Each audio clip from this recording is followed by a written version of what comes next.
Okay, we're going to take a look now at our option for the poor form. Just go over that, virtually handing it back, and listen out for the extra credit code word while I present on that. So this first question said, how did God show preference for the poor in the incarnation? Remember, the incarnation is when God became man, and most of you got that one right. Jesus was born into a poor family in a poor village and went on to preach about loving the poor. Why does God call us to love the poor? And the answer there was because they are the most in need. What does it mean when we say serving the poor is like serving Christ himself? We had some pretty good answers here. Let's see if I can just pick an example. The people we serve who are in poverty and who are in need, in fact, are the face of Christ because they have much to teach us. Jesus Christ himself was born poor, and by loving and caring for all of poor people, we are loving and caring for Christ also. That sums it up, but anything along those lines, I gave you credit. Why is it important to address both the immediate needs, that means the needs that the poor people have right now in our communities, but also the societal or systemic issues that cause poverty? And so when we give to a charity or we donate food on Saturdays for people that need a meal, we're taking care of their need that they have right now in order to get to tomorrow or to get through the day or whatever.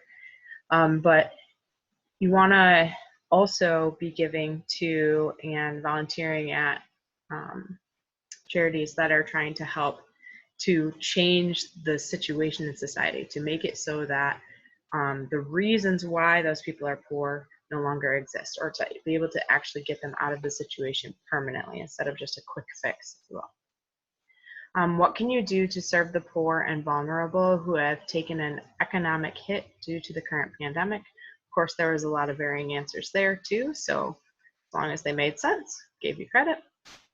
And then I had you watch a video on a USCCB article about caring for the poor. And the gentleman in that video said, a basic moral test for how well a society is doing is to ask how our most vulnerable members are faring. Tried to trip you up there with the word venerable, but it should have been vulnerable. The church's love for the poor is a part of her constant tradition. This love is inspired by the gospel of the Beatitudes, is what you should have had there, of the poverty of Jesus and of his concern for the poor. So we talked about how we have the law from the Old Testament and then we have the Beatitude law. So let's make that our code word for this video, Beatitude. And again, you can just send me a quick remind text with the word Beatitude or Beatitudes, or you can get bonus points by using it in a sentence that makes sense.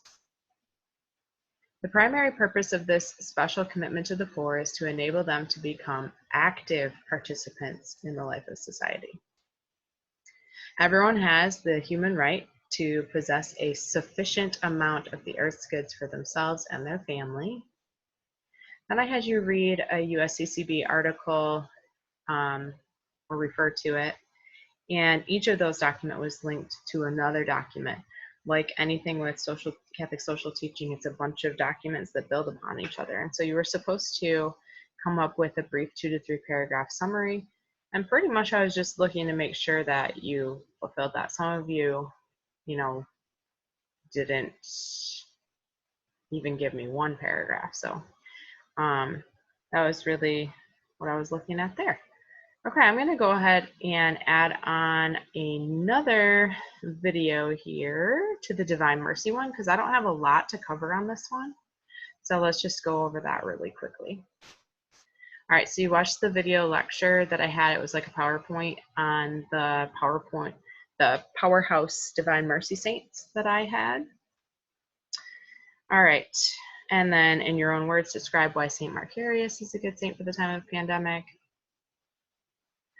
He died of the plague, and so he's known as a patron saint of plague victims. So if you had something along those lines, and then connecting it to COVID, you were good there. Describe one situation you've heard about. Again, pretty much just as long as you gave me a good situation of someone being brave in the threat of adversity, you were good there. Do you think this time of quarantine, again, opinion, when churches are closed, people will grow closer to their faith or farther away? As long as you explained your answer, you got credit there.